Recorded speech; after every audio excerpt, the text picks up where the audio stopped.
Bismillahirrahmanirrahim. Assalamualaikum warahmatullahi wabarakatuh.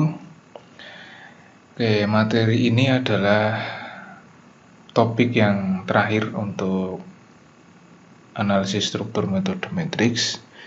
Kalau yang pertama itu di awal-awal kita belajar struktur angka, kemudian dilanjutkan simple beam, kemudian dilanjutkan dengan portal 2 dimensi. Nah, saya harap 3 topik tersebut sudah dikuasai.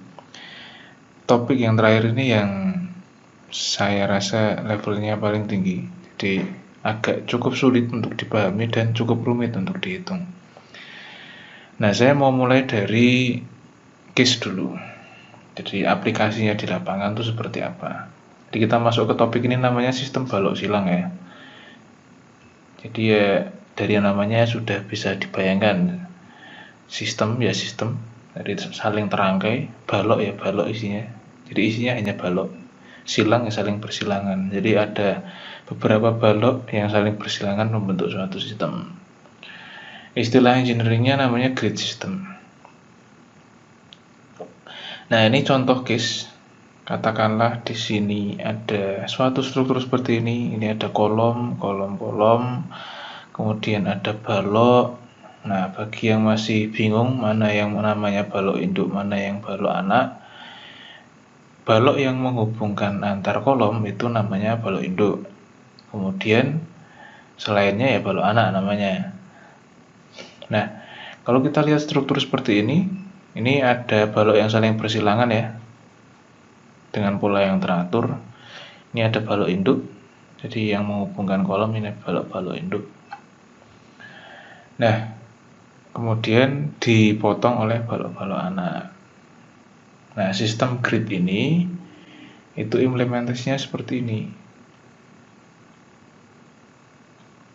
Nah, yang biru-biru ini balok induk, dimodelkan ya. Jadi yang ada di lapangan itu dimodelkan jadi garis-garis. Ini balok induk yang biru. Kemudian yang hijau adalah balok anaknya. Yang merah itu tumpuan. Jadi sistem balok silang ini kita hanya memodelkan satu bidang yang terdiri dari balok-balok yang saling bersilangan. Jadi kalaupun itu bentuknya 3 dimensi, ya kita hanya memodelkan bagian baloknya saja yang saling bersilangan. Oke, kayak gini. Jadi kalau kita simplifikasi model, kenyataan di lapangan seperti ini, itu kita bikin garis-garis untuk as baloknya dan tulangannya, dan tumpuannya. Jadi balok yang biru ini kan menumpuk di kolom. Jadi kolomnya tidak usah dimodelkan, tapi dimodelkan tumpuan di sini. Gitu. Nah, ini jadi intinya sipil itu adalah menyederhanakan apa yang ada di lapangan.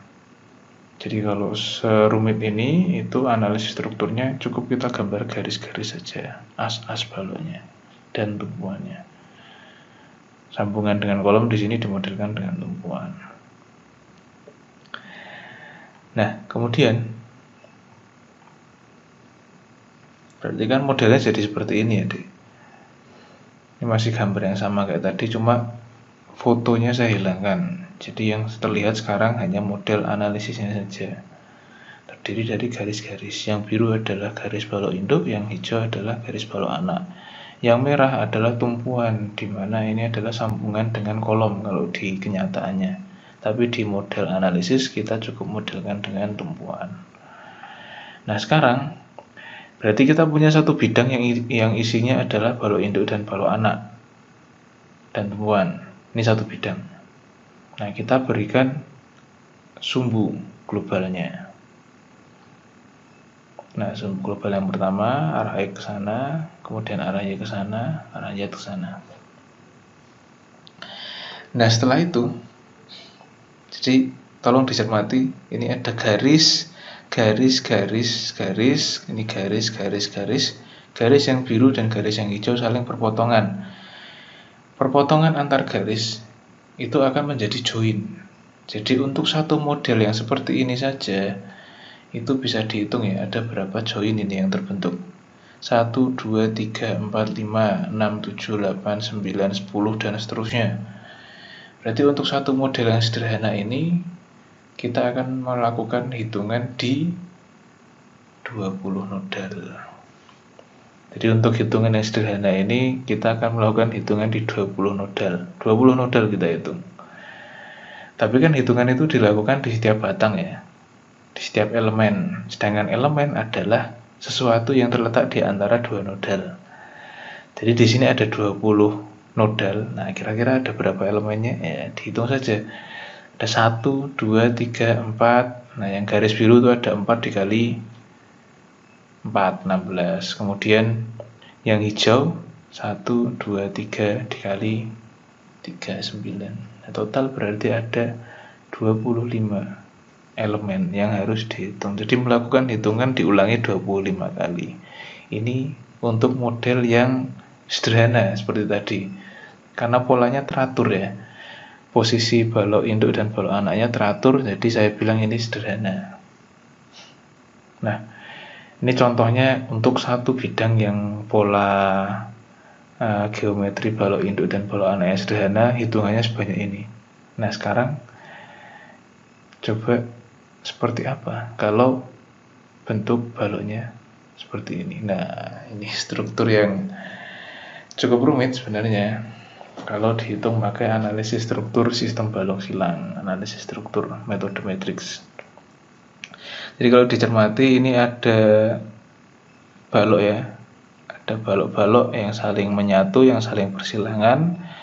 Kemudian balok ini menumpuk di kolom di sini, 1, kemudian 2, 3, 4 ada di sini, terpotong fotonya. Nah, kemudian di sini ada balok-balok utama ya, yang besar. Kemudian di tengah-tengahnya ada balok-balok yang kecil, balok anak.